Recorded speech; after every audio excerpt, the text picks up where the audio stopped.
Crouch. Bind. Set. Joe presents the House of Rugby, together with Guinness. Hello everybody, welcome to another edition of House of Rugby, brought to you by Joe, together with our very good friends at Guinness. It's a great pleasure to be back once again. I hope you're all well. My name is Alex Payne, and it's a pleasure to have the Lord back with us once again. One or two conspiracy theories about where you've been over the last few weeks. How are you hanging? I'm all right. It's been I've been lost without the House of Rugby. I've had to listen to it all, but no, I think it's been fantastic. Listen to all the shorts. I've been cycling a bit. I know that Will loves cycling as well, and I've got this thing coming up, so I've been doing quite a lot on the bike, and I've been catching up on all the House of Rugby on the bike. So no, I've been enjoying the show. I've been loving your work, Alex. Loving your work. Good on you. Not as much as I love the guy from the wherever it is, the Clapham Falcons, who just refused to pay no. You enjoyed that. Come on, pay no. You love it, pay no. No, we're having that deleted from the archives. That will not be seeing much more the light of day. I mean, we are on such a hot streak at the moment, and it is an absolute pleasure to welcome to the show this week a truly seminal figure in the golden age of rugby in general. Ladies and gents, is Mr. Will Carling. I wish we had an applausometer. And if bookshelves were a thing to go by, you are winning at life right now. You have got the king of bookshelves behind you. How are you, Will? It's lovely to have you on board this week. I am very good, Alex and Tins. I know bookshelves. The only part of the bookshelf that is mine, I think you can just see the Viz annuals down there. Those are mine, right? Roger, that's the only part of the bookshelf, and it's just like, yeah, that was my Christmas present. I'm very glad to hear it. I don't often do research coming into a show, but I have done a little bit this week, and I just wondered whether your bookshelves contain a copy of this, which is the Will Carling Captain's Diary, 1989 to 1991. The really depressing thing about it, as I've gone to the bookshelf, is you're now in that sort of dusty brown book category. And what's lovely about this tome is you've done the illustrations as well. Some very nice pictures in there as well. Have you read that? Have you read this one of late? No. Do you remember doing it? What do you mean of late? Ever? No. Right, okay. So it's a good read. The other one, just to double down on my fan club status, is that I've pulled this out from between Piers Morgan's latest book and a biography on Jack the Ripper. But there's an unauthorised book, authorised biography, I would say, of Will Carling. Is that on the bookshelf? No. Not allowed. I'm not allowed things like that. I wouldn't have things. The kids would kill me. The nice thing is actually when you compare it's annoying, the front cover that is another way someone has always described you sitting between Piers Morgan and Jack the Ripper. You've always fallen into that category of some just in between. Do you know what? And that's a bit. And I'm not sure which one is which one is more insulting. You have some good arguments with Piers Morgan, though, don't you? You've blocked him. I do. Although he's no longer. I have. I just had enough of his. He's just so negative, and he's just become. I just genuinely don't think we need that. He's become this sort of the megaphone of moral Britain, and I'm not being funny. If there's one guy who I find it very hard to stomach moral correctness and caring, and is like the ex-editor of a tabloid. It's like, no thanks, I can't do that. Yeah. Let's move on to happier things. Well, it's an absolute pleasure to have you on this week. We've got so many things that we'd like to talk to you about. Just one of the most recognisable faces in the game, full stop, and still the case. Before we do that, because we've got a massive bottom on his chin. That's why he's the most. I was about to say this. Yeah. It's, how is the bum chin these days? Do you look after it, or is it just looks after itself? No, it doesn't look after itself. It takes quite a little bit of shaving and stuff. It's become an art. I just think all the kids were just delighted that they didn't get it, which I thought was a bit of a shame. I thought one of them at least could have had one. Would have been nice, but that's it. One of the greatest lines in my memory was Richard Webster at the night. I think you were presenting something at the '98 European Cup Awards, and you stepped on stage, and we'd played Wasp the day before, and we'd been out and had a good time, and you walked on the stage, and before you said a word, you went, "Oi, Billy Arseface, get off the fucking stage." And you just went, "Mr. Webster, great to see you." He was brilliant on the lines. He roomed with you on the lines. Yeah. Did I hear he was your worst roommate ever? No, he was great. He was, although it was brilliant because it's like we got to I can't remember where it was, Dunedin or Christchurch or whichever one it was. Anyway, we got to the room, dropped the bags, and he goes, "Right." He said, "I know they call you bumface." He said, "But I'm not going to call you bumface." He said, "I'm just going to call you arse." And I went, it's fine with me, Webby. It's just like, he said, you know what, Arse? He said, I quite like you. He said, I'm quite fond of you. He said, so after the game, Arse, he says, we're going to go drinking and I'm going to fucking kill you. And I can't remember what the game was, but I remember getting to about 3:00 in the morning and I was still alive. And I thought, and I got away from him, got back to the hotel, was sensible enough not to go back to our room. I barricaded myself in the physio room. And I remember in the morning waking up thinking, shit, I'm alive. And I pulled all the trunks out and walked back into our room. And he was there. And he was, I think Dick Best called him, he had turned into the size of a sight screen, a cricket sight screen. He said, on this tour, he said, Webster, you have let yourself go so badly, you could be a sight screen. He was a great guy on that tour. Brilliant. Yeah, I love the stories. I want to pick up on the Lions, and there are so many things to get into.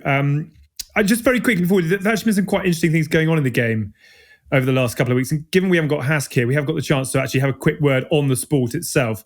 Back to rugby on August the 15th, just very quickly as a headline, Tins, ready? Is it like a new season again, or do we just pick up from where we've gone? Well, it's going to be interesting who hits the ground running, isn't it? I mean, that's going to be the most difficult part, is making sure everyone's in good nick and good order. I think it won't take long. I think it'll be weird for a week and then you'll just be back into the flow of it. I think I'm amazed.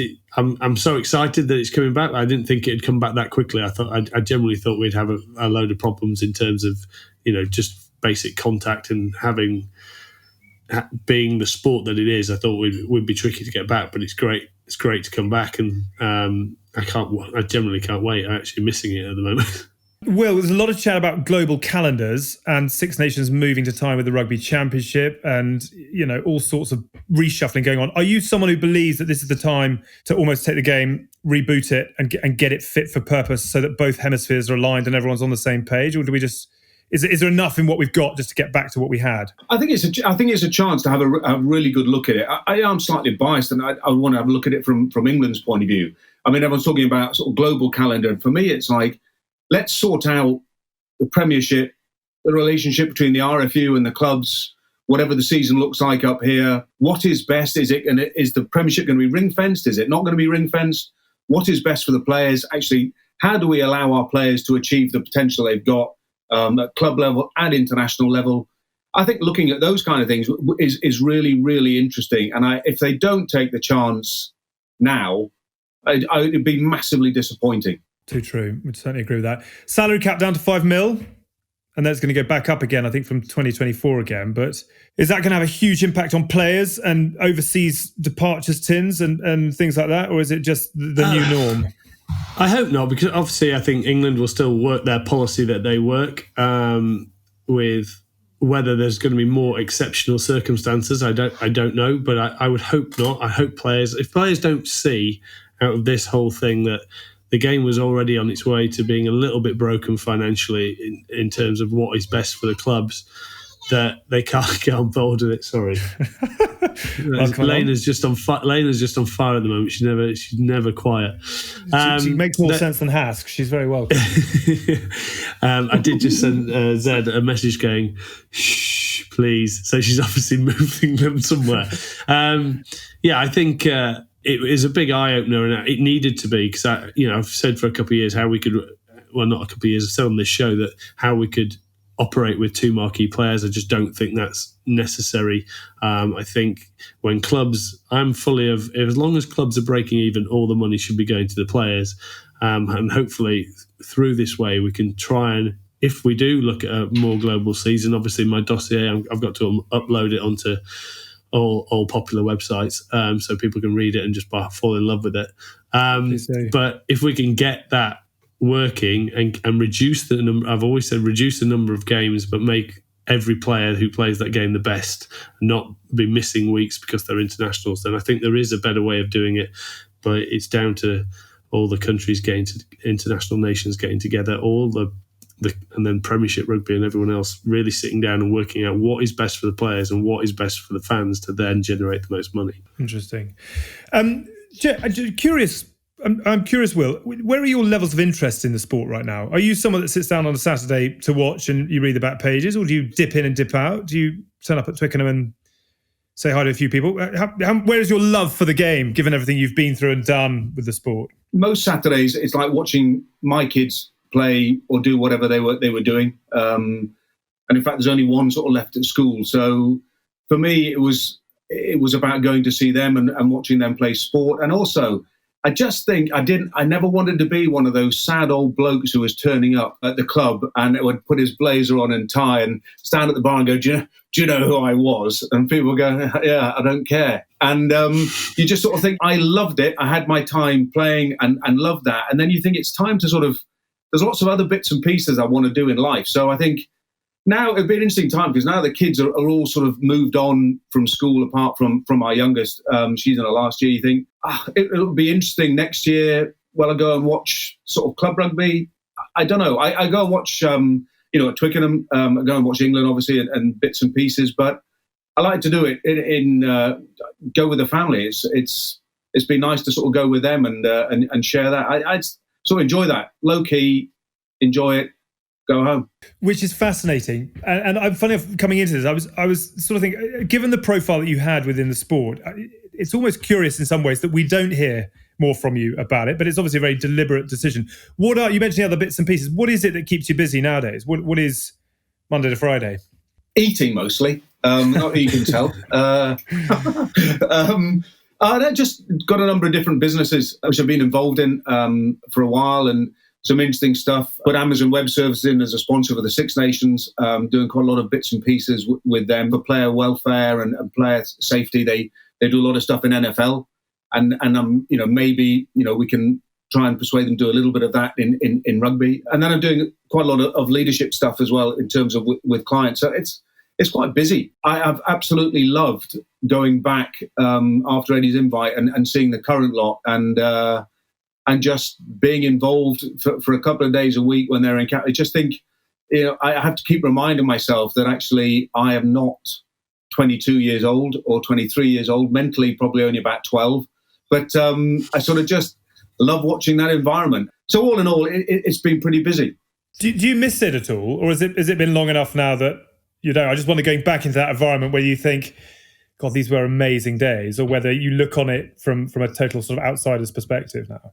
I was very lucky. I played almost for as long as I wanted to play. So the captaincy bit, I managed to decide when that was enough, which is probably about 7 years too late. But so I gave up on my terms, and I think because it was so intense, and I think for me it was unbelievably intense because I did all the stuff. Captaincy wise for 8 and a bit years or whatever, and you're thinking it was hard work, and the change that sort of went through in that time, that when it was over I sort of thought, I love it, but time to do some other stuff, time to move away from it. And I think although only when you look right back, and this isn't therapy, I then had a car crash in my life for about 3 or 4 years, and which was fairly well documented. But it's funny how you don't realize at the time that the one thing you've loved since you were 6 or 7 and was my focus every year was rugby. It was number one. And then suddenly it's gone and your life just goes, and it was a mess. It's really interesting. I mean, there's obviously, there are bits out there, etc. But I've never seen you as someone who's been through a car crash. How do you sort of reflect on that now?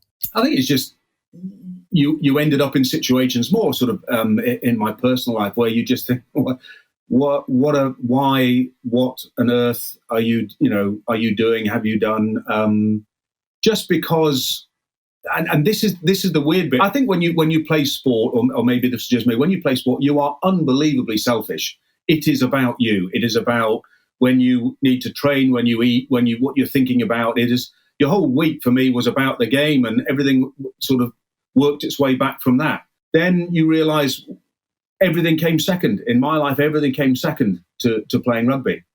So when it wasn't there, you suddenly realise you got into situations that you really didn't want to get into, and you just had to sort of pull yourself together after a while. But yeah, so you just think you were rudderless. I ended up obviously just doing things that shouldn't have been doing, and sadly ending up in relationships that you shouldn't have been in.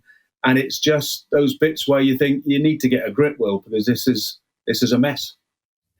Do you look back on that and think there's another lifetime as another person, or is it sort of part of how you've got to where you are now, kind of thing? Well, it's funny. I was sitting with our youngest daughter, who's just 17, and it was a few weeks ago. We were talking about something and talking about rugby, and I said, something, because I loved it. And she looked at me. She said, "What, you loved it?" And I went, "Yeah." I said, and I looked at her. I said, "Why, Memes?" And she goes, "I didn't think you enjoyed it." And I said, "Why?" And she said, "Because you never talk about it." She said, "You never talk about rugby." And I said, "Because that was then." I said, "I want to talk about you. I want to live now. I don't want to live in the past." It's sort of, I look back sometimes and see bits and you think, wow. And it is not me. But that's the interesting bit without getting too heavy. And I know what Tins thinks. That person who was meant to captain England was never me. You're portrayed as this, and it wasn't me. And I look back at it and think, even at the time I looked at it and thought, I don't have many similarities to that bloke, but it's just you are perceived, and this image grows, and that's what you are. I don't know. It's just very, very different from what I really was. But I never wanted to show that to the media, and so that's your fault. It's my fault as much as anyone's. It must have been difficult though. 22. Was it your first international year? Then suddenly you're a captain. In 87, Australia or whatever 88. It was, 88, and you're 22 years old. In the players that were also in that team, there were some sort of big characters in that team. Was that a tough step up to go straight into? Oh, it was, especially when you think, God, it was so long ago. We still had final trials. So the final trial in the January, I wasn't even in. There was the probables and the possibles. I was in the possibles with a guy called Kevin Sims, and there's a John Buckton and Simon Halliday with the probables, and they both got injured in the couple of days before the trial, which was tragic. So actually, that's the only reason I got picked to play France, which was the first game. So I actually thought I'm only going to play once, because these guys are going to be back. So when you think that was January, you get in by default, and then November, you're captain. And it's sort of like you're standing up. For me, I was standing up in front of guys I'd watched when I was at school on TV, and they were my heroes. And you're sort of like, wow.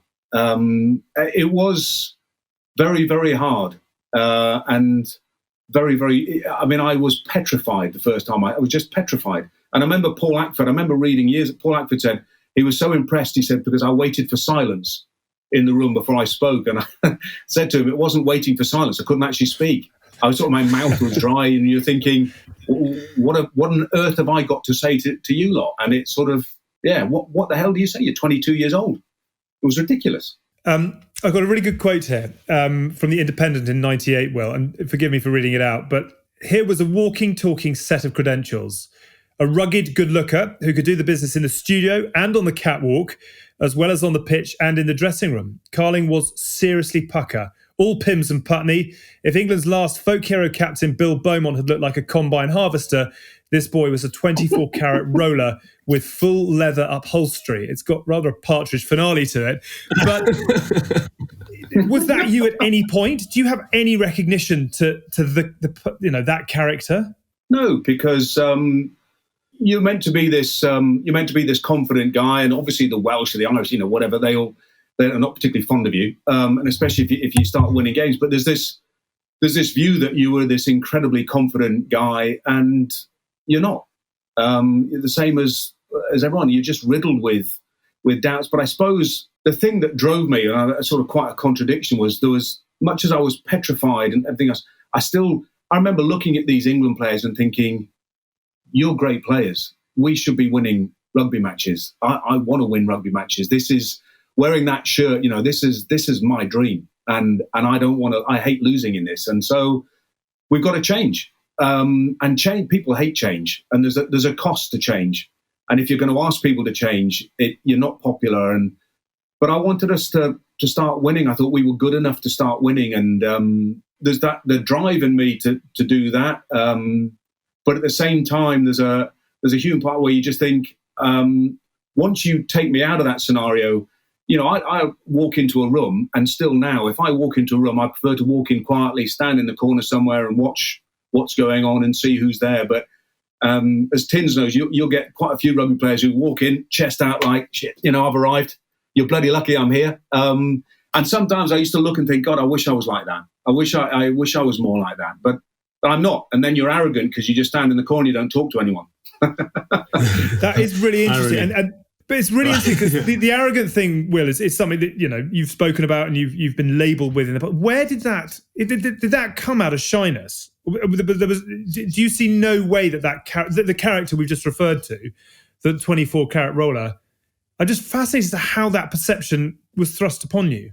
No, you see, the thing is that I've got loads of faults, but I wouldn't say arrogance is one of them. I'm very, as I said, I'm driven. I wanted us to win. And the media, and in those days, I look at them now, in terms of it, you have media and all that. I was rolled out in front of the media. So I was made captain, training, and I sat in front of about 24 journalists. You're 22 years old. No one said anything. You just sit in the room, sit in front of them, and they start asking you questions. And I remember in about a second game that I was captain, we drew to Scotland or something, and they'd written loads of stuff, which actually wasn't particularly informed. So the next press conference, I remember sitting there, and they said, "You're very quiet, Will." I said, "Well, actually, guys, I just wanted to say that a lot of your comments that were quite critical about Dowie Morris was at scrum half, I said, was wrong. We were trying to play this way, and you didn't seem to understand that." And after about 2 minutes of talking to them, there was this silence in the room. I remember Chris Jones, a guy from the Evening Standard, went, "What are you doing?" I said, "I'm just telling you my opinion." He said, you don't criticise us." And I said, hang on. I said, "You write your bits that are read by millions of people. That's fine, but I can't criticise. I can't give you some feedback here."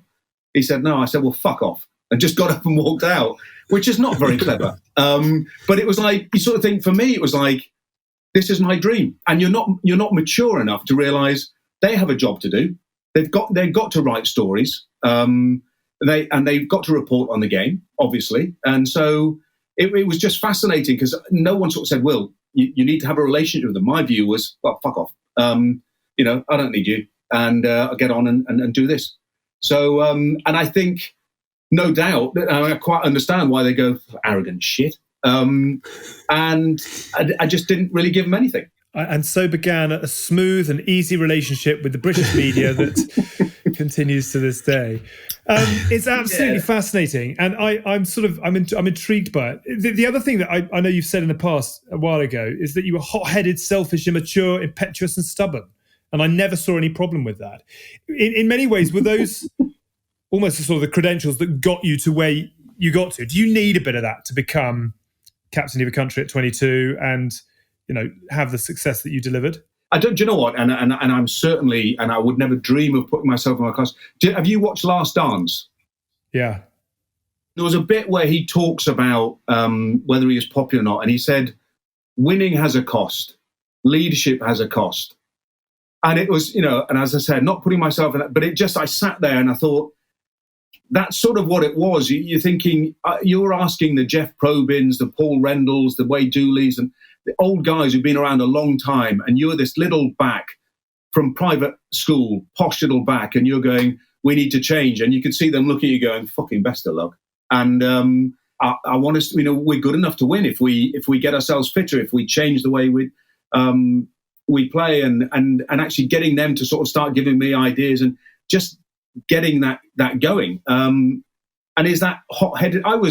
I said to you, I was selfish. I was focused, but but then incredibly sensitive as well, which is quite weird. But yeah, you just sort of think you have your time with England, and I suppose I always wanted to look in the mirror, Alex, and think that you do the right thing, and however hard it is to do, it was like I sat on selection. And that's the crazy thing. You're 22 years old, and I sat on selection. And so Jeff would be talking about players to get picked or dropped, and I'd be going, I loved Mike Teague. as my mate, and they were talking about dropping him, and I'm like this little spoiled kid going, don't think we should drop him. And it's like, why? Because I like him. And you're like,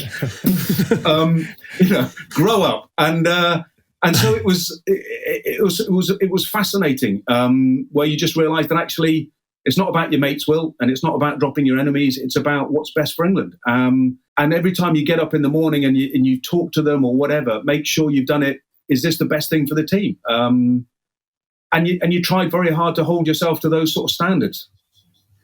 It's really how hard was it? I was going to say, how hard was it back then?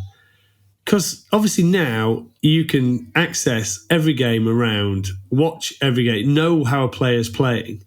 But then surely they're sitting in meetings, and it's impossible. You're watching them live. You don't get a watch back. You don't have edited video. I mean, this is just amazing me, because obviously all my life we've just had edited video of every player that I've ever played against. Understand, just pick it apart, basic. But how hard was it to sit in a selection meeting where you might not have seen someone play, so you're making snap decisions on what you might have seen on Rugby Special? Yeah, so I tried to make sure that I never made a judgment on playing.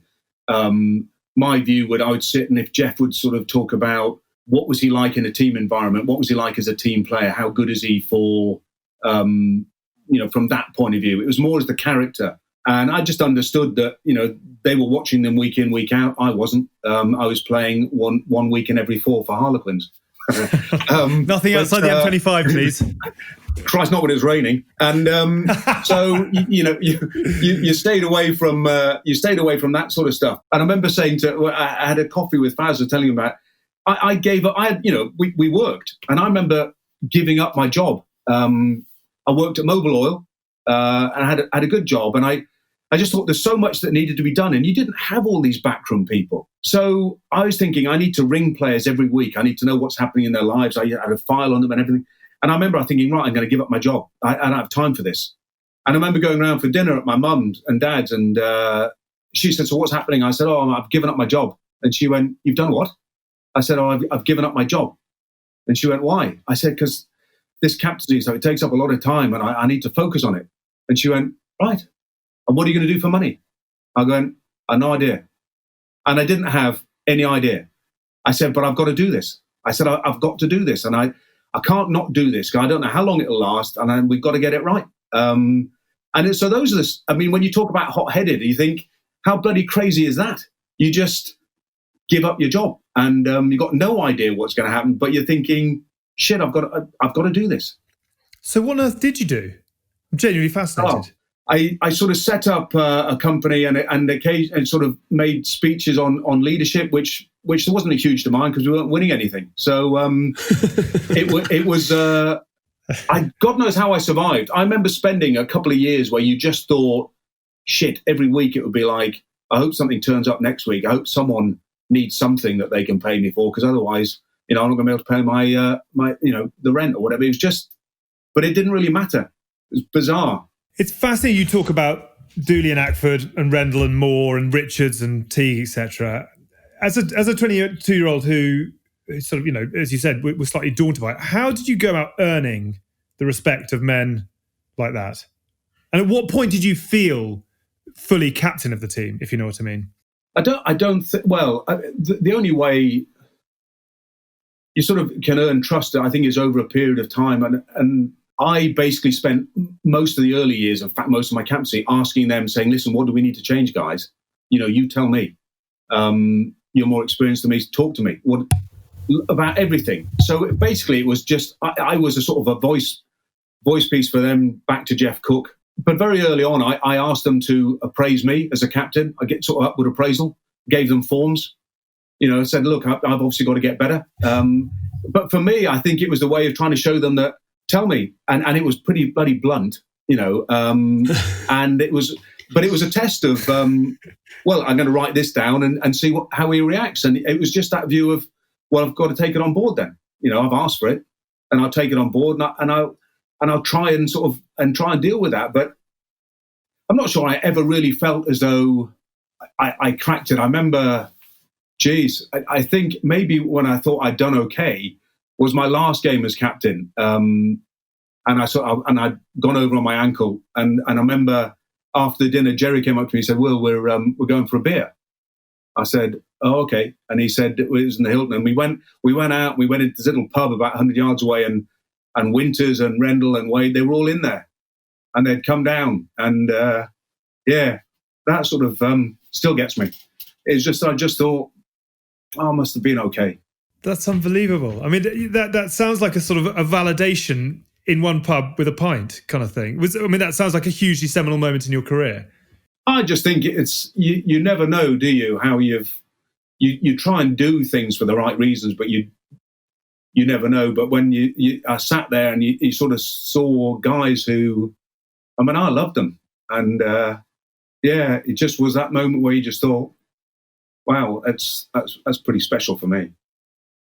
That's unbelievable. It's extraordinary that the team that you were captain of was such an iconic sort of group of men. I imagine you've seen things and been through those guys prior to the days of social media that do last with you a lifetime kind of thing. I mean, do you feel you have a very special connection with the players that, you won at the Parc des Princes with, and you went to a World Cup final with, and you lifted Grand Slams with? Does that form a bond amongst men in perhaps a way that modern sport doesn't give you? Oh, do you know what? And that's what I hope modern sport can give the current guys. And I think, yes, I think there are incredible memories. And Tins, you win a World Cup, unbelievable memories. But the weird thing is, there are certain guys who you love, and I do, and I just think the sort of 5 or 6 who you just think very special, and there's 5 or 6 who are sort of good mates, and there's probably 5 or 6 who think you're an absolute arse and you're not particularly fond of them, but they're your teammates. And actually, when you run out on the pitch, you would look after them, and and you respect them and everything else, but you wouldn't go for a beer with them. And Tins, you're probably the same. And I think people get really surprised at that, thinking, well, surely you're all best mates. And you go, no, you're teammates, and that means a huge amount. And actually, and it does. But when you're playing, you sort of think, yeah, I think you're a bit of a whatever. And I'm sure they thought that about me. But I think you still have unbelievable memories. And I think for me, those were, you go through, because talking about, without, going back to my therapy, because this is free, it's like, when you talk about what the crowd see you run out and they go, oh, this is him. You think, these guys see you. I mean, they really see you.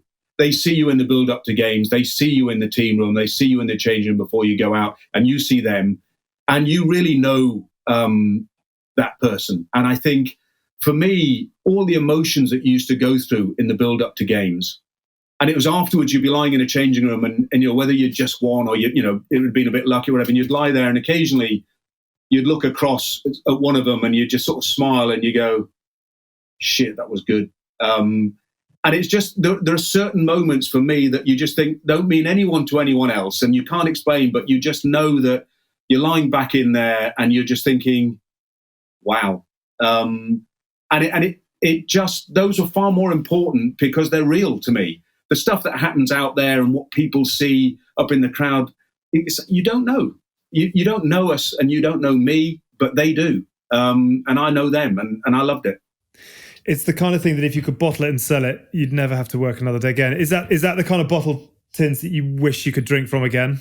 I just think it's fascinating to hear in terms of, I can't sort of really get my head round, obviously Will's era when he was playing. I'll always remember, I think the first time I played Will was maybe 99 or maybe 2000 Harlequins. I think it was maybe your last year at Harlequins was that 99, 2000 your last year?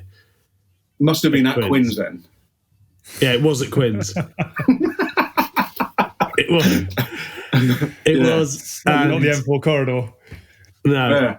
It was definitely at Quins, and I remember I was I'd have been 20, 21, and I remember going up to him after the game. I was like, "Oh, mate, it's great to, I used to love watching you at school. I think I watched you when I was 12," and Will just went, "Fuck off." And turned around and he went to start talking to someone in the crowd rather than me. I was like, got that one wrong. Obviously, being his last year, he was probably a little bit, I don't want this little shit coming up to me and telling me what to do. But did I? Yeah, but in a funny way. You were with Guska and you were with another one on the play, and you basically turned around to him, who the fuck's that? And then you sort of walked off. But afterwards, we chatted in the bar afterwards. But I just don't think you like I was watching you when I was 12, Joe. But I'll let you off. I never held it against you. Well, I held it against you for about 15 years until I started hanging out with you after internationals. And then you sort of worked your way back in. I'll let you back in. But I just think that whole scenario of, it's not like it is now where you are literally together. You're not. Professional players now are together for 10 hours a day, every day, with a plan for the next 6 weeks. Where I remember when I joined in '97, we were training once a day, but not all the time. And some of the boys who lived in London, like Vic and Addy, would only turn up for a Tuesday or a Thursday session, and you go toe to toe to see who got picked on a Saturday. And I think the sort of the relationships would have been so much different to what they were when come 99, 2000, when you suddenly start rolling into the high-end professionalism that we sort of did. And I think it's amazing the characters that they had in that team, and I talked about how hard it must have been at 22 to do it. When you've got someone like Ackford and Dooley and, as you said, Teague, Skinner, those sort of guys, to then go in there, and I think at that time I was shitting myself about playing against Jerry, who I knew I could beat up with one finger, so let alone someone who could actually fill me in. But I think it's fascinating, and I love it. But like Dino, and you used to, Dean Richards, and you think he would sit, when you look at how they warm up now and how when you were there, Tins, how early you got there and then you went out. We basically might have gone for a walk on the pitch just to see what it was like. And I wouldn't have gone out if it was raining. But it's like, you get in the changing room. And Dino, to be fair, would get in the changing room.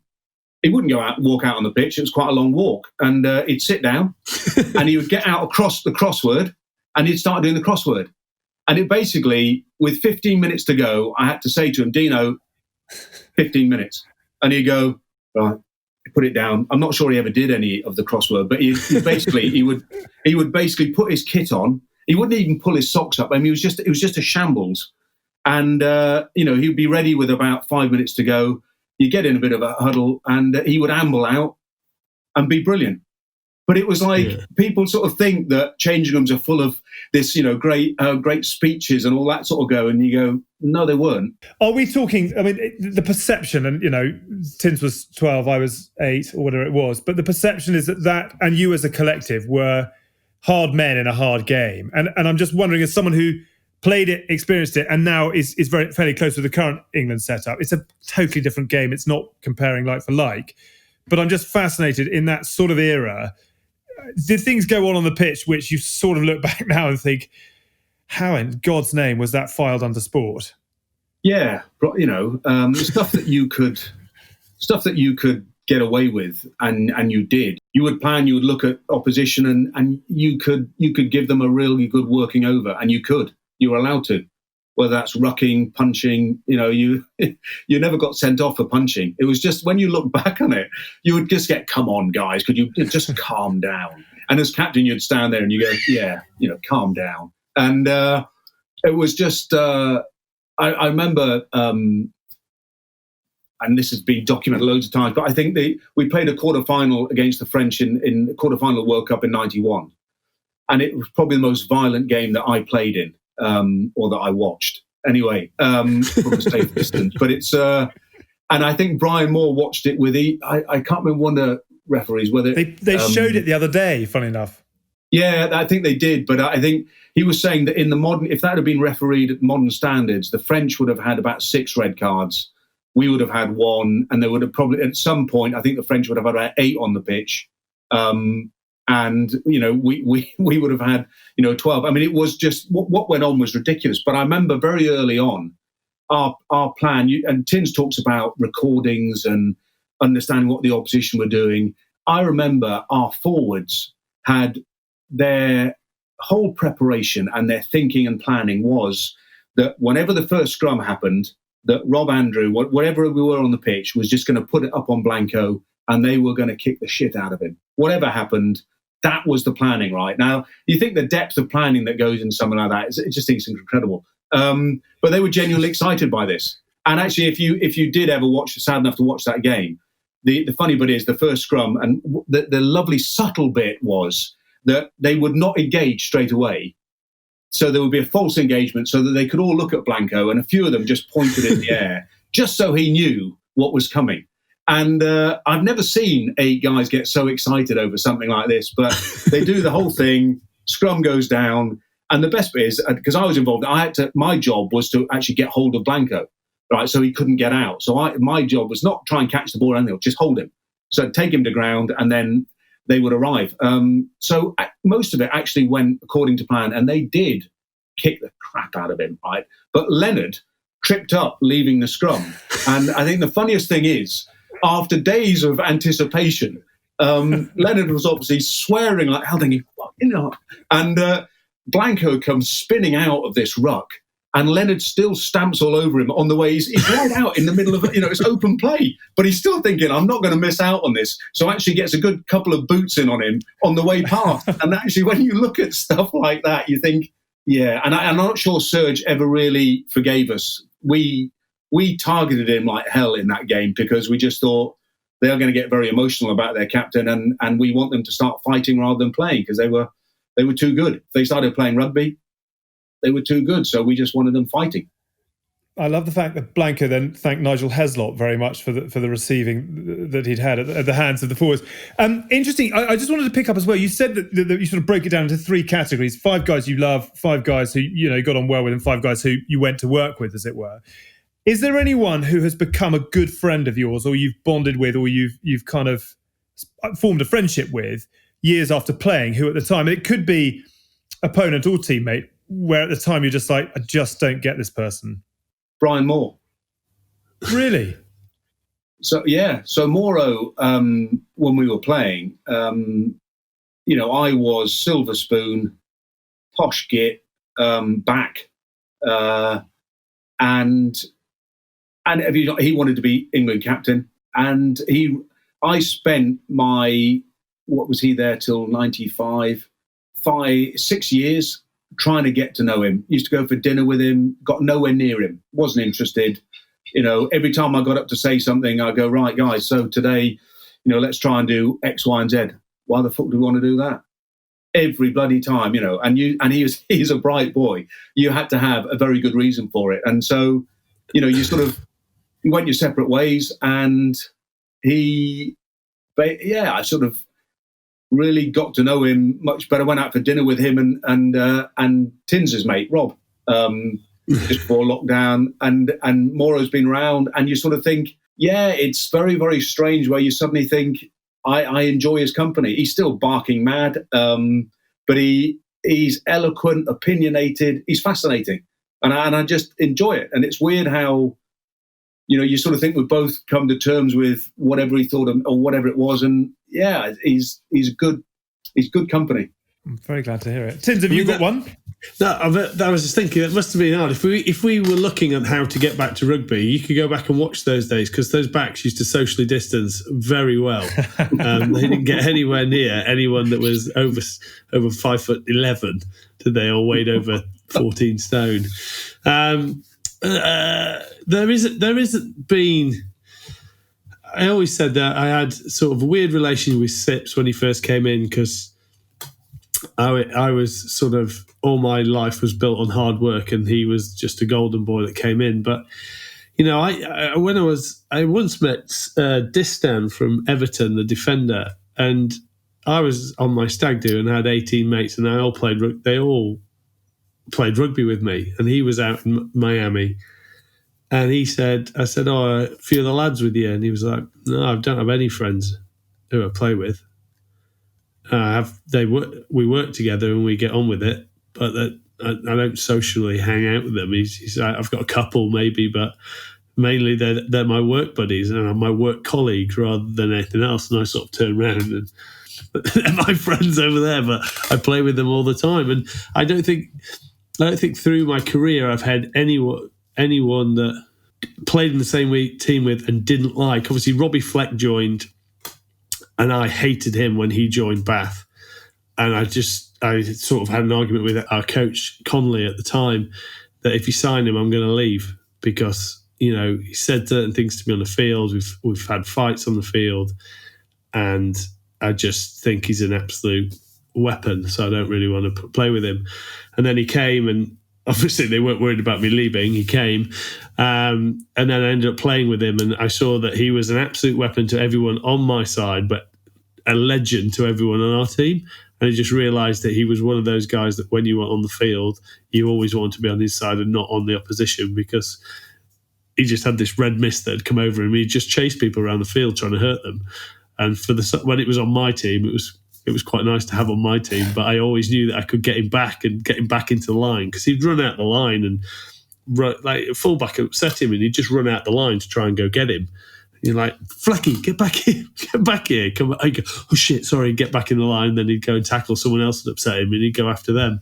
But I haven't had anyone as yet who I didn't enjoy their company in rugby, and then I found their company after rugby. Sort of what the game's about, I suppose. You go to work with them and hopefully friendships blossom. I wonder whether the football analogy is that there's so much more needed in a rugby team in terms of sacrifice and looking after people around you, literally in a physical nature, and that's perhaps why friendships and bonds are formed. Who knows? Yeah, I mean that could be also why Will describes it as was, because if you might not have seen someone until you rock up and then you do a team run on a Friday or whatever, or you go walk on the pitch. I mean, even in the heyday, you'd probably only train twice a week, 2 rugby sessions a week as a team. Will, when you do Tuesday night and Thursday night, and that's it.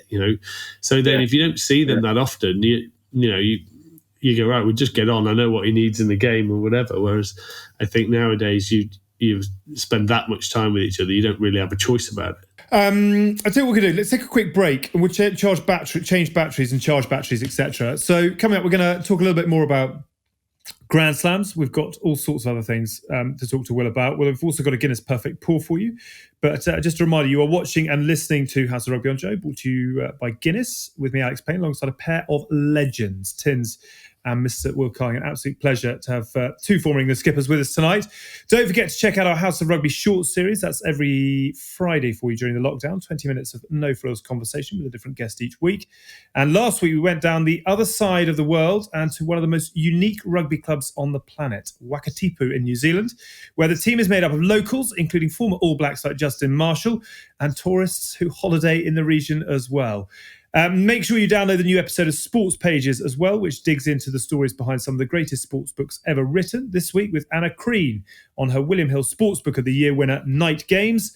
And that is investigating the dark side of Australian rules football. Have a listen to this. So these footballers, I mean, when they graduate from high school, the rest of us, our world expands. You meet more people, there's more diversity. But these football stars are sort of coddled, almost arrested in their development, and they're cut off from not just female companionship, but female friendship. There's this team that's moulded from the moment they start playing football, and women aren't allowed in. Female friends aren't allowed in. And often I'd get asked all the time from people like, what about the groupies? What about the groupies? As if groupies are only female. And the groupies I saw were just men who would hang out in the locker room, board members, the CEOs, corporates, the sports journalists, and they're all surrounding these footballers and giving them permission to be entitled. You're watching the House of Rugby on Joe, together with Guinness. So that was Anna Crean on this week's Sports Pages podcast, which is out right now. It is an absolute pleasure to have Will Carling on the show this week. Tins is back in the saddle as well. Gentle loosener to start part 2, Will. How different would life have been, do you think, if you'd won the World Cup in 91? Ultimately, I don't think it would be different at all. It's weird, isn't it? I think of maybe because I haven't got a winner's medal. There's bits where I remember reading a quote, and I talked to the current guys who said, if you're not man enough without a medal, you're certainly not man enough with the medal. And this part of me is, hey, I would love to have won a World Cup. Of course you would. But you've got to be honest, we weren't the best side in the world. And we weren't in 91. We weren't in 95. Tins's lot were, without doubt. And I think that the current boys are very close. So, I look at us, we could have done, but we weren't the best. So you just got to be honest about that. And it's like, that's just one of those things. And I think, although it's hard as rugby player, there are, let's be honest, there are far more important things in life than what colour medal hangs around your neck. So it would have been lovely, but for me, I'd like to think there are way, way bigger things that are life changing other than that. Actually, it's a question for both of you. I can't imagine Tins think I can't imagine you think about 03 all that often, really. But do you think about 91 once a year, once a month, never, long gone? Yeah, very, very rarely. Unless someone mentions it, I don't. And the weird thing is, Alex, there are far more painful defeats for me than 91, than the World Cup. Such as? Scotland in 1990. Ireland were lost in 94, because if we had played that Aussie team 10 times, they would have beaten us more than we would have beaten them. They were a better team than us. And for me, it hurts more losing to a team that you were better than. So those are the bits that you think, much as we could have won on that day. In 2003, you look at England, they won a Grand Slam, they'd been down the Southern Hemisphere, they had beaten everyone. They were the best side in the world. No one, and the Southern Hemisphere love to argue it, especially the Aussies. No one argues that England weren't the best side in the world. They were. So we weren't. But then do you buy into? I remember that game a little bit, but I don't remember it off the top of my head. But I remember that the thing of England, all the people who wrote in papers saying that you changed your tactics, you'd gone away from what you were as a physically dominating team. And was that true? And did that create? And then obviously you sat on selection. Was it your plan on changing that, or did you feel that you didn't really change to a more attacking approach? You just it just didn't go your way on that day, or no, we did change, and because. And this is the bit people forget. We toured Australia in the summer, and we played them in Sydney, and we played our power game, as it were, and we got beaten. We got massacred. Then they beat us 40 points to 15.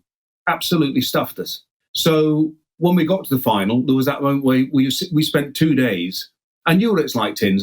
What amuses me slightly, and Moro still argues about bits and pieces, and so do some of the forwards. You go, we sat for 2 days saying we've got to do a few things differently. They hammered us in Sydney. We roll out the same game. They've got a hell of a pack of forwards. They had a better kicking game than us. So we've got to do something different. So we came up with a few alterations. I think that the problem was that during the game, our forwards were exceptional. And as captain, certainly as captain, we should have tightened up. I should have seen it and thought, do you know what? We're dominating far more than we thought. And we could have played a tighter game. And so, it's a fault. That's my fault. There's a few others. But we still made enough chances in that game to win it. We just didn't take our chances. So, we can all sit around, you know what it's like, Tins, and make excuses as to why we didn't win games. And, I didn't agree with the tactics beforehand. You go, listen, guys, let's be honest. We all know what the story was. You talk to Wince and those guys. We knew we wanted to tweak a few things. We weren't precise enough on the day.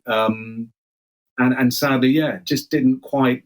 It got bloody close, but just not close enough. It's fascinating you mentioned 90 though. And actually, you and I did a dinner with David Soul the other day, and there's obviously quite a good friendship between you and David. Yeah. I just wonder now, I mean, obviously like long gone, but the aftermath of 90, because there were so many sort of political connotations around that game as well, sort of what it was like to experience that, and how much that fired you to the success in 91, 92, 95, etc. The funny thing is, people talk about the politics around it. I mean, most of our team couldn't spell politics, Alex. It's just like, and it's like, and the poll tax, we haven't got a bloody clue. You think everyone goes, oh, it was a bit political, wasn't it? And when you look at them and go, no. It had nothing to do with politics. It was a Grand Slam game. What it had more to do with, bizarrely, was I didn't tour with the Lions in '89 because I'd fractured my leg. I had a fracture, so I couldn't go on tour. So a lot of the England boys were talking about, sadly, how useless or, poor the Scots were on that tour. So the truth is, in 90, we massively underestimated them as a team. We were your classic arrogant English team. We went up there thinking we played really well. We just do the same again. We win. And as the captain, the reason it hurts, I suppose, I allowed that to happen, and I didn't at any point in the build-up go, guys, they're a bloody good team. What the hell are they going to do? What are they going to come up with to try and stop us? They're not just going to let us play. And I didn't, because the truth is, I didn't want to be too unpopular. I didn't want to rock the apple cart. And I probably was, I was arrogant myself. And during the game, asked the wrong people at the wrong time. Geez, I made some mistakes. And I think, not sounding arrogant, if we played that Scottish side 10 times, we would have beaten them more than they would have beaten us. And so those are the games that I think just hurt a bit more. Fascinating. Do you remember Tins? Did you watch 90? I don't. I remember, again, it's one of those games that I do remember snippets of it, but it's not one that I've gone back and watched because obviously I experienced it in 2000 myself. So I don't want to go and watch games where someone else has that experience of where you go for a Grand Slam and you don't win it. And it's funny, the connotations were the same probably. 2000, I remember Clive came into before we went to the game, and boys were playing on the video machines in there and just casually chatting, and he went mad. He was like, none of you are there yet. And then we're like, yeah, whatever. And obviously we rock out. Lawrence goes over after about 20 minutes and everything's breezy when we get to half time. But then come the second half and the tropical freezing storm that had come in and soaked us, and then the next thing you know, you wake up the next day and the headline says slam dunked, and Duncan Hodges scored a try, a conversion, a penalty, a drop goal, and you lose 20 points to 18 or whatever it was. 13. It is fascinating how often sportsmen remember the losses rather than the victories. But I'm going to ask you, 91, 92, 95, in a triangular tournament, which team wins? I'm not sure. I mean, 91 and 92 were pretty, there were only, a couple of changes. Yeah. So 91, 92 against 95. I should think 95 probably win, just because we were just a little bit fitter then, a little bit, I think maybe 95 win. But still quite a lot of similar faces. Indeed. And it leads on to the 95 World Cup, obviously, which sort of was you getting towards the end of it already. I mean, how do you look back now on, again, a sort of tournament wrapped in politics, but I particularly remember your quote around Lomu post the semi-final. When you look back now at that tournament, what are the memories that leap out? It's weird. I think we stood more chance of winning that one than 91. Beating Australia in the quarterfinal, that was a tense game. It's weird, isn't it? We didn't get anywhere near where we needed to get to emotionally again for the semi-final. And, that All Blacks, they played, and it's weird, isn't it? That you talk about sport and hooks. And I remember talking to Zinni and Fitzy afterwards. We'd beaten them in 93, the All Blacks. So all they remembered was 93. So they come to that game and they are absolutely fired up. We come to that game. We'd beaten Australia the week before. We hadn't quite got ourselves back to where we needed to be. And you think, I've never actually been on a pitch with England after 20 minutes when the game's over. And that was one of those incredible experiences where you just think, you're standing under the post and it's like, what do you say? You're captain and the game is over. And you're like, right. Wow. And the guy was... It's where you pull out the pride speech, isn't it? It's like grabbing the jersey. It basically is. But it is, though, isn't it? It's like you want to walk off here and you still want to be proud. I want to be proud when I look at you guys. I want you to be proud, So that's what there is left. And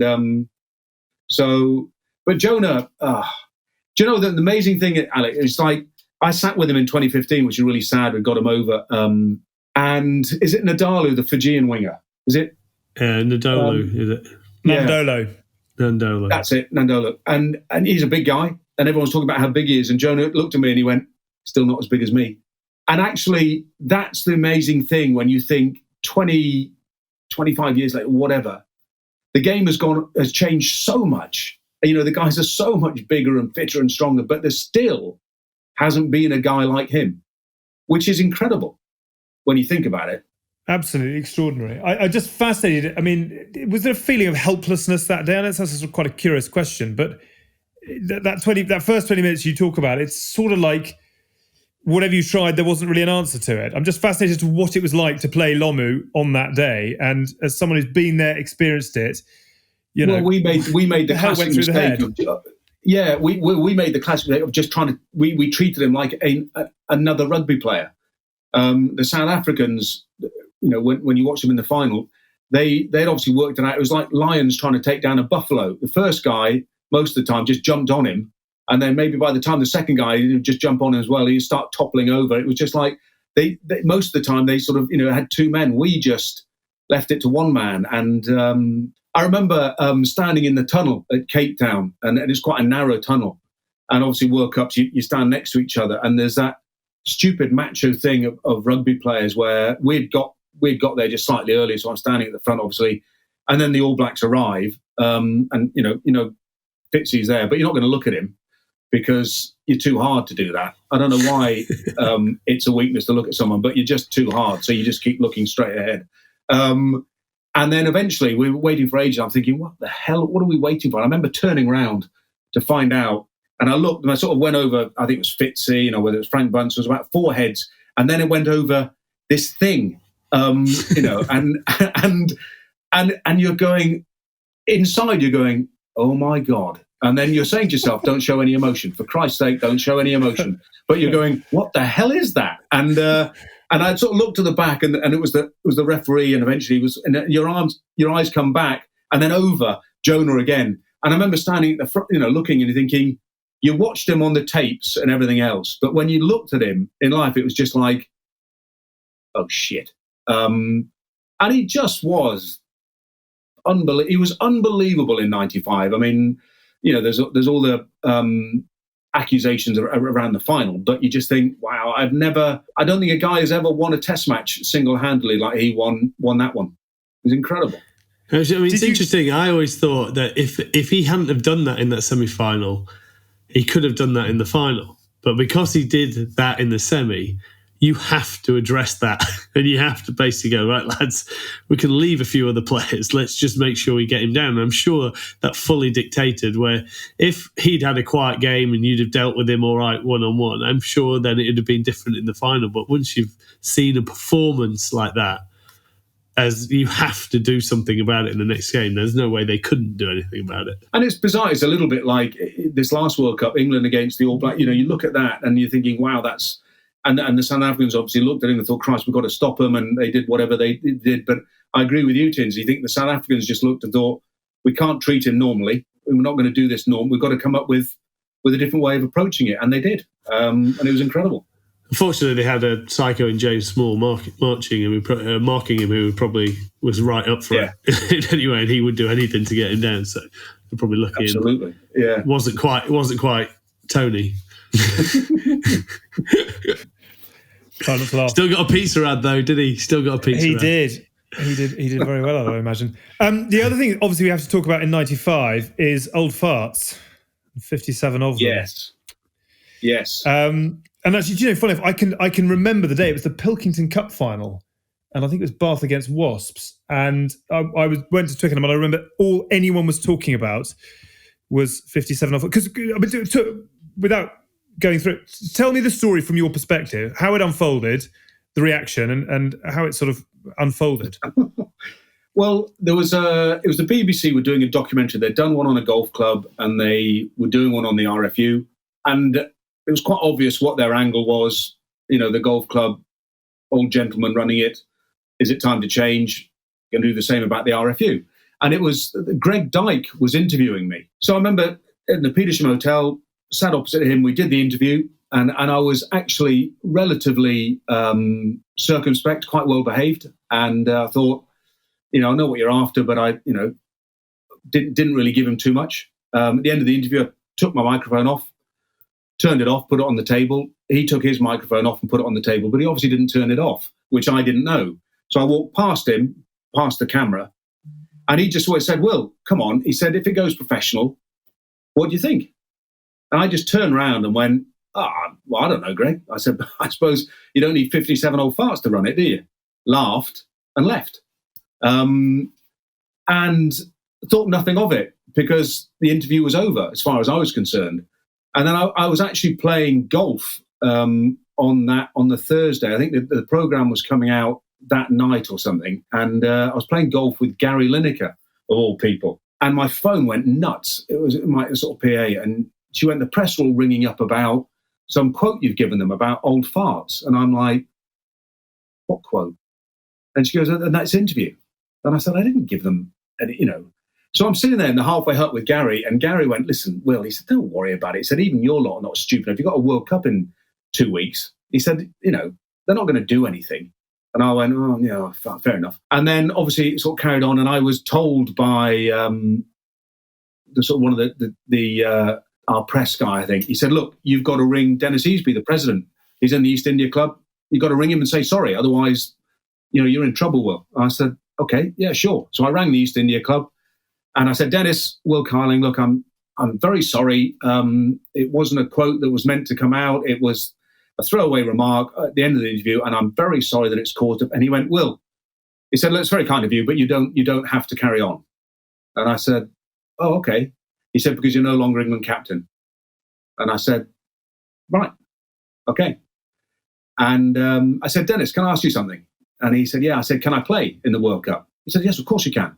I said, fine.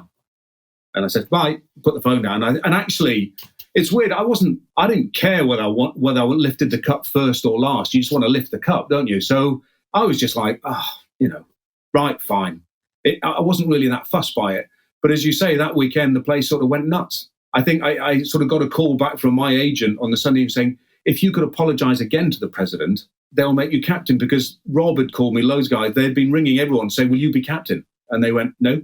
So after trying, obviously, 6 or 7 of the players, they obviously thought, oh, shit. And so they got reinstated. So I got sacked on a Friday night and reinstated on the Monday. Jesus, it's sort of a microcosm of so many things. But that's again what a sort of a boost to you in terms of what the boys thought about you. No one was prepared to.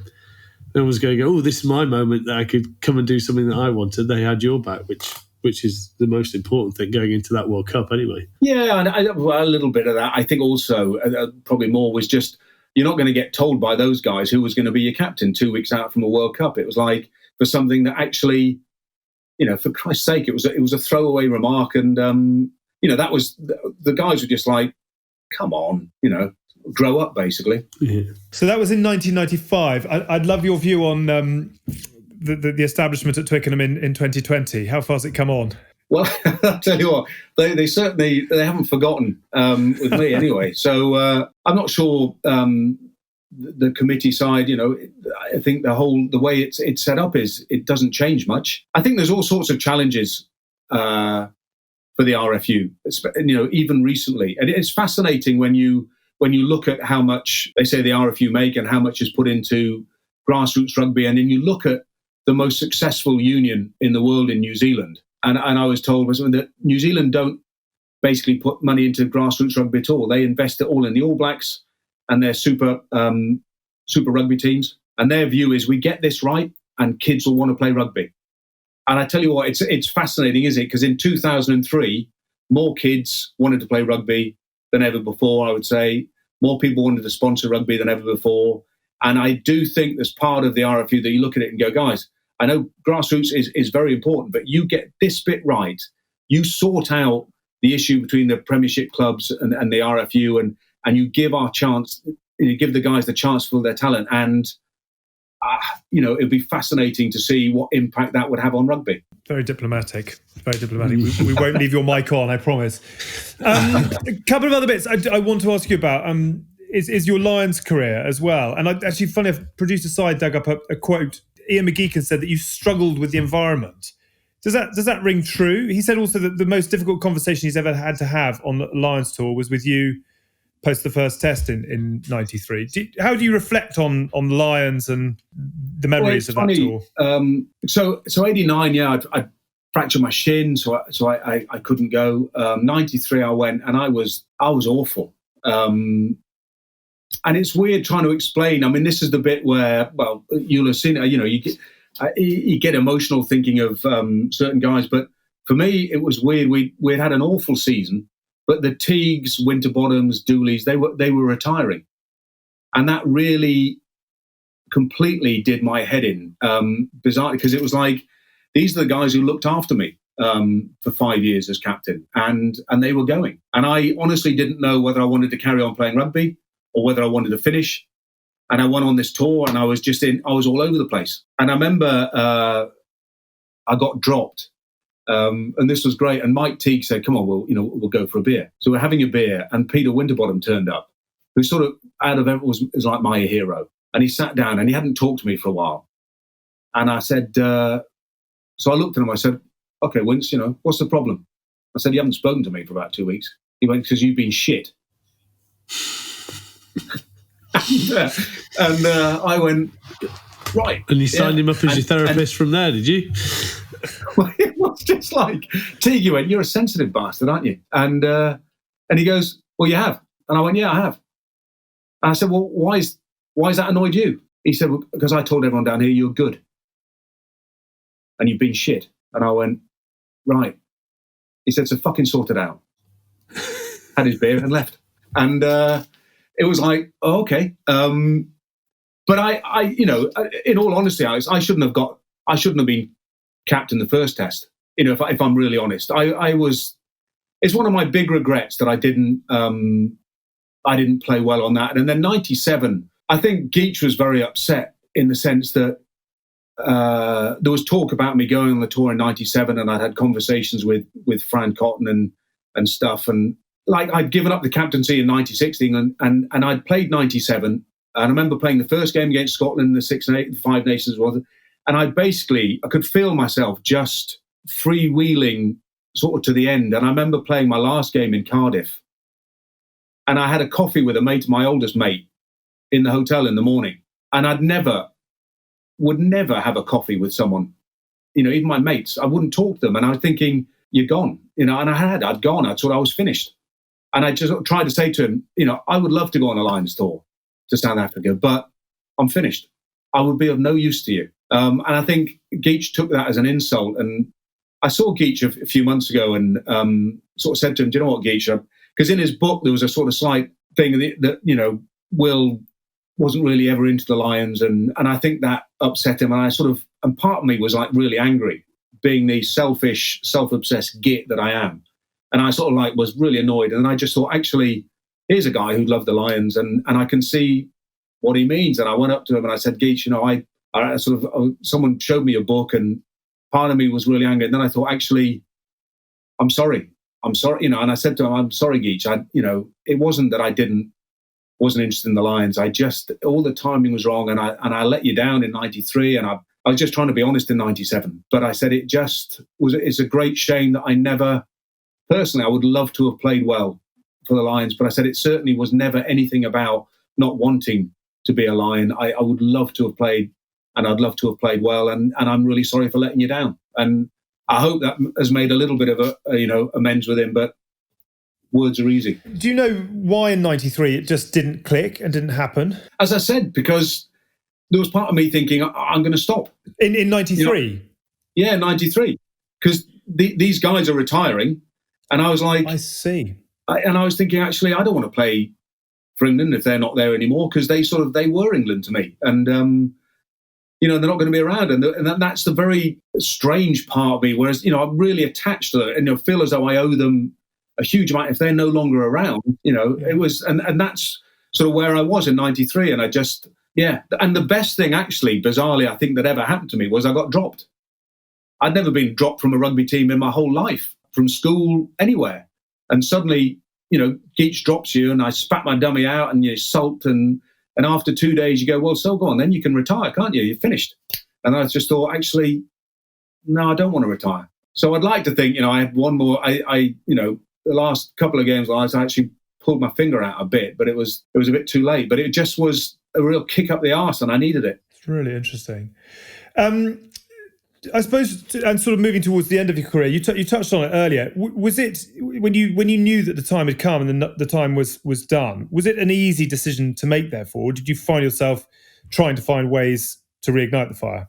No, because I knew captaincy wise in sort of 96. I just, what I was saying earlier about sitting on selection, and I found it really hard to drop people that I, had a huge respect for and everything. And the only way I could justify it in my mind was this is the best thing for England. This is about England, not you. And therefore, and I suddenly looked at myself as captain and thought, you're not speaking to the players as regularly. You're not as thorough in terms of your preparation with players. You're not as curious as to, what makes the players tick. And you kept having the excuse, oh, well, you're a more mature captain and all this, which is all bullshit. You're taking shortcuts. So I remember I sat with Jack Rowell and said, Jack, I've got to stop. I've got to resign as captain. And he's like, why? I said, because I'm not doing it well enough. I'm not doing it as well as I should be doing it, Jack. And I think once I'd given that up, I wanted to play one more year, being selfish. I wanted to play alongside Jerry without the captaincy to just play. I think one of the bits, if I'd had the chance, I'd love to have played a bit more with some freedom and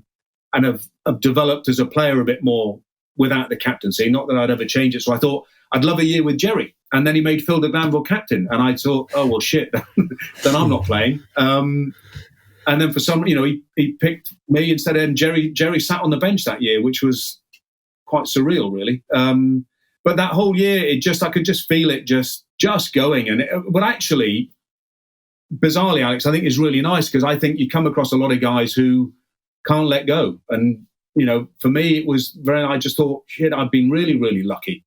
I mean, unbelievably lucky. I've loved it. But the flame's it's gone. Time to move on. I'm going to ask you both about Jerry. I know I've asked you in the past, Mike, but obviously Carling and Guscott, England's greatest ever centre pairing, with apologies to other guests. Did it click on the field, off the field? What was the secret to the way that you guys played? No, I'd say Jerry's another one who I'd say I've gotten a lot closer to since we stopped. I think, Jerry, very, very different. I think I understood him. It's because he realises he has to speak to you now because otherwise no one would speak to him.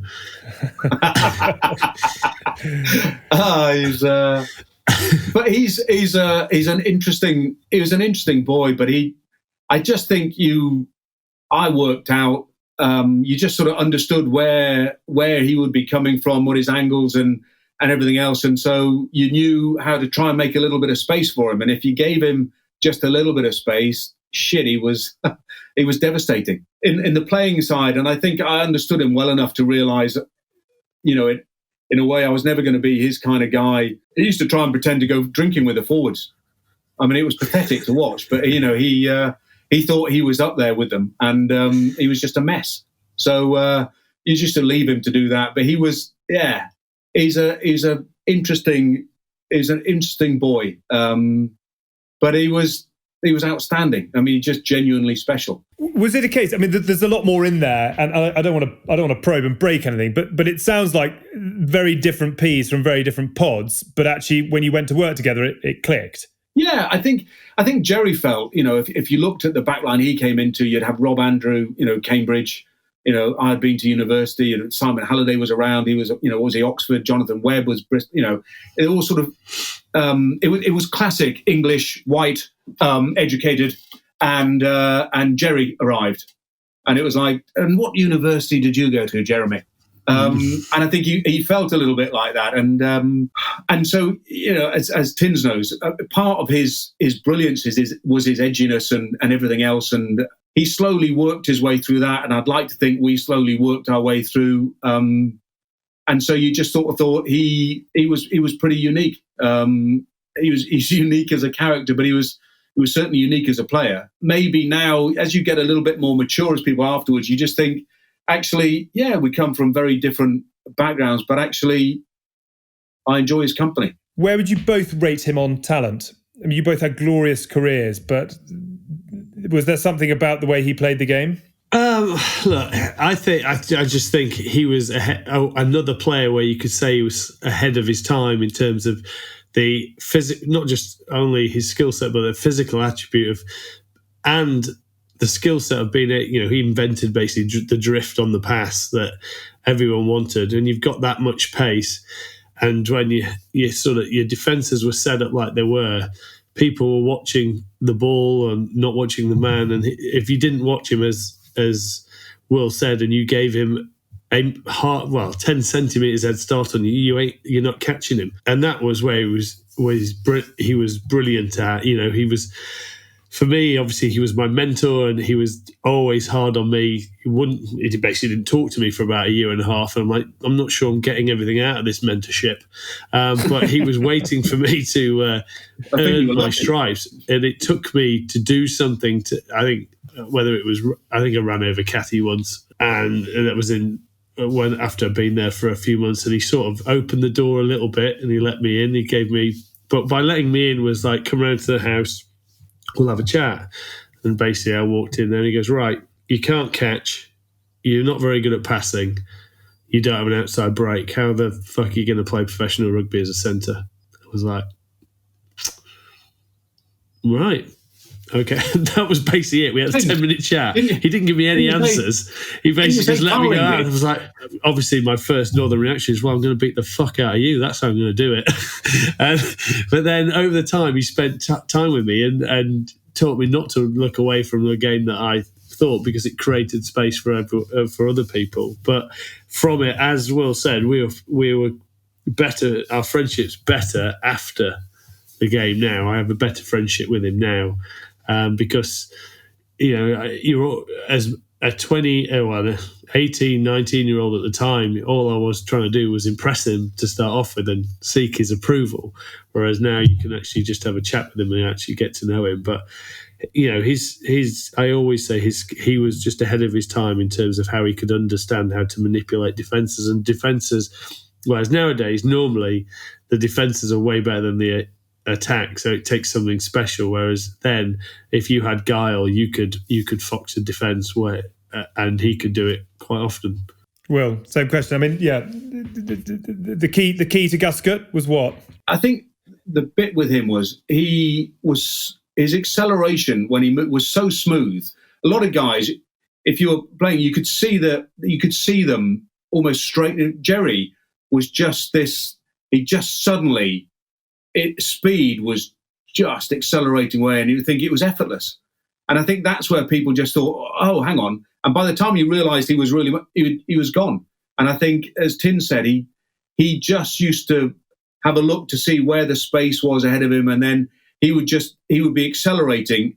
And if you put enough weight on the ball, he could then just drift off into space. And if he had Rory outside him, who was was a threat anyway, or Tony on the other side, you think that's when he was very, very hard to mark. But he was special. As an attacking weapon, he was very special. Well, what also else he did, he made you think that he didn't care. He made you think that he wasn't paying attention about his training. He didn't train hard, but you would go up to the Bath Uni and he would be secret squirrel training all by himself. He'd do it with sprinters. He'd do it with all sorts, but you'd never hear about it. He'd never talk to you about it. He'd want you to think he hadn't been training and he hadn't been preparing, so that you thought I've got this guy covered. He's not going to do it. But he was the first secret squirrel that I ever sort of came across. And then you're like, well, okay, if he's doing that, I've got to sort of start doing that as well. He would push people, Alex. Like, I remember Les Cusworth, when he became England backs coach. I remember his first training session at Twickenham. We were working off lineouts or something, and he said, right, let's pretend we're working off the top ball. Rob, miss Will out. Jerry, I want you to take it in. And Jerry went, oh, whoa. And we all sort of stopped. And he went, what did you say, Les? And Les said, well, Rob, quick ball, miss Will. Jerry, you take it in. He went, no. He said, I don't take it in. And I'm looking at Les thinking, don't fall for this, Les. And he goes, oh. And he went, Les, how many caps did you get? And Les said, I got 14. And he goes, I've got 45. I don't take this in. Rethink, Les. And and Rob and I are standing there thinking, you're not going to, don't bottle this one. And he did. And afterwards I went, Les, what the fuck are you doing? And he went, well, he had a point. I went, he doesn't have a point, Les. I said, you're coach. He's just a player. I said, tell him what to do. Otherwise, I tell you, he's going to walk all over you. And that was Jerry. I love that. I think hashtag Rethink Les is a T-shirt. We love a T-shirt. Rethink Les has definitely got some mileage to it. Will, we're nattering away. I'm conscious of time. I'm conscious of battery power, etc. And it sort of seems to be the way this show goes. It's such a pleasure to tour the Golden Lands with you. Just a couple to finish on, really. It's very nice to see you. Life is very good. I've been following you on social media, and your pictures. I can't remember what it is you're doing. It's the sort of 10 in 10, whatever it is. It's just a nice little snapshot of a happy time. I just want to pick up on what you said earlier on about the end of it. And you said after you hung up your boots that you spent a year in chaos, hidden away in a flat in London's Covent Garden.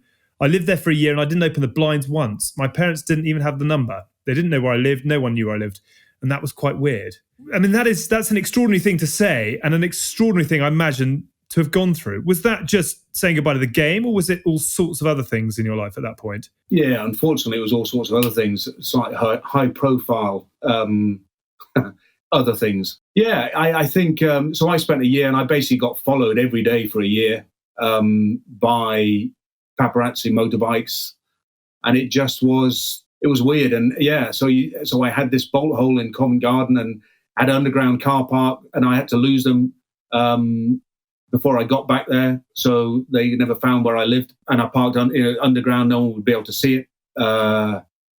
Just a weird existence for a year. But then, yeah, it just was that time in your life when you sort of think you get yourself in, as I said, in those situations. And it was fairly draining. You learn a lot. When I was still playing at that point, I think it was, in fact, I was still trying to captain England. And I think that was weird. I remember we had a closed training session and these paparazzi trying to climb over the wall, this training session. And it was just like, wow, it's all out of control. And things that, you hopefully you learn and just think, actually, that's what I said, Will, you need to get your perspective right, you need to get your values right, and you go away and have a year to have a proper think.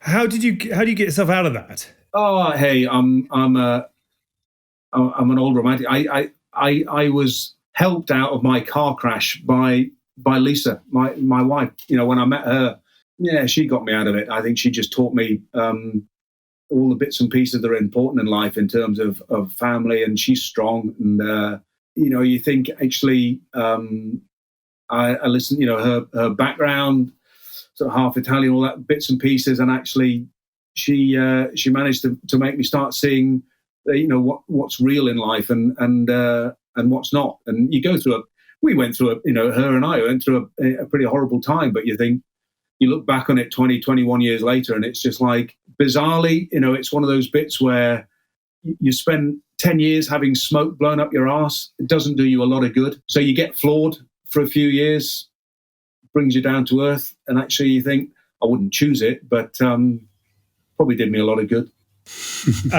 It's a hell of a roller coaster. We seem to be talking a lot about roller coasters at the moment. And judging by the bookcase, as we said earlier, life is very ordered and very well sort of set out at the moment. Yeah. If you could go back to the start again and do it all again, would you ride the same roller coaster? Yeah. My dream when I was a little kid, 6, was playing for England. I think if you could alter the roller coaster a little bit, I'd love to have played a little bit longer before.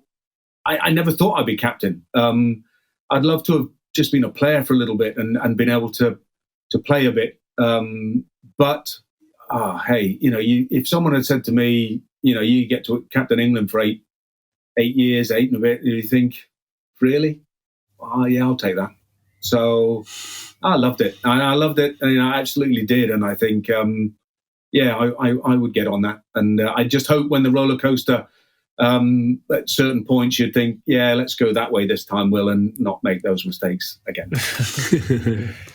Tins, I want to ask you a question about our guest, because he was the man who took it from the back pages to the front pages, and I remember the image of you, Will, wrapped in, I think, the flag of St George, etc. I mean, it was a golden era for anyone who is old enough to remember it, isn't it? Yeah, I mean, me growing up, I went to watch England play when I was 14. I can't remember the game, and I was sat in the old West Stand as it was then on the wooden seats, and I was doing actually an interview with my mum the other day for something to do with Parkinson's disease, and she said that was the day that he came home. He said, all I want to do was play for England. So for the next 4 years, I was obviously watching Will play, and he's ultimately the guy I wanted to be. I moved to centre at around the age of 14 from the back row, and then suddenly, you're looking at another 22-year-old who's very I can relate to, and that's the story. I want to lead that story. Ultimately, you then look, and I want to be captain of England, and it was great to watch, and then it was great to play against him at least once. I managed to play against a couple of people. I love watching Frank Bunce, Brian Lima. Even though Brian Lima absolutely wrote me off like there was no tomorrow, but he did that to quite a few people. And it was, it was one of those people who, he was that icon. When he's getting carried off the field, when they won Grand Slams and you were allowed to pitch invade and you were allowed to do all that, I think, they are memories that stick out in my mind from when I was a youth and when I enjoyed my rugby to an extent, and my dad obviously had a passion for rugby as well, and it sort of instilled all that in me. So no, it was a pleasure to watch. Go on, you want to do more than laugh. I mean, do you look back, Will, now and see your role in popularising the game beyond the realms of perhaps the boundaries that it had before you came to town? No.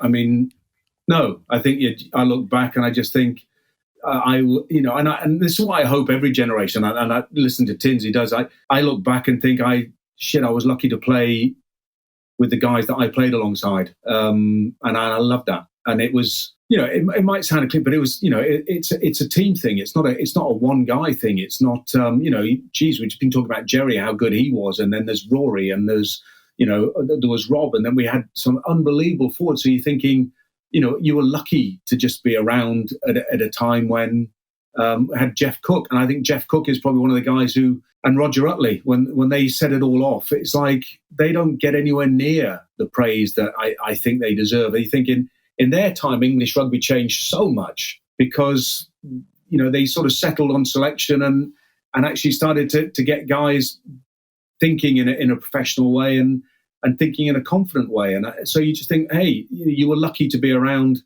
when they appeared. Otherwise, you would have just been, it would have been in shambles like it was before. It was a hell of a ride to watch. It's been an unbelievable sort of privilege to catch up and to listen to the stories. So many bits I'd never heard before. But Will, thank you so much. I hope it was sort of relatively painless. It was good fun. It was a real pleasure to have you on the show.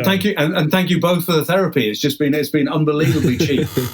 Not at all. Invoice incoming. Invoices in the post. Exactly, yeah. Will, thank you so much, and for some great memories and for being so open and honest on the show tonight as well. Great to have you on, Lord. Lovely to have you back. We'll have the Hoff along next time as well. We'll have a little trio catch up, which we'll look forward to.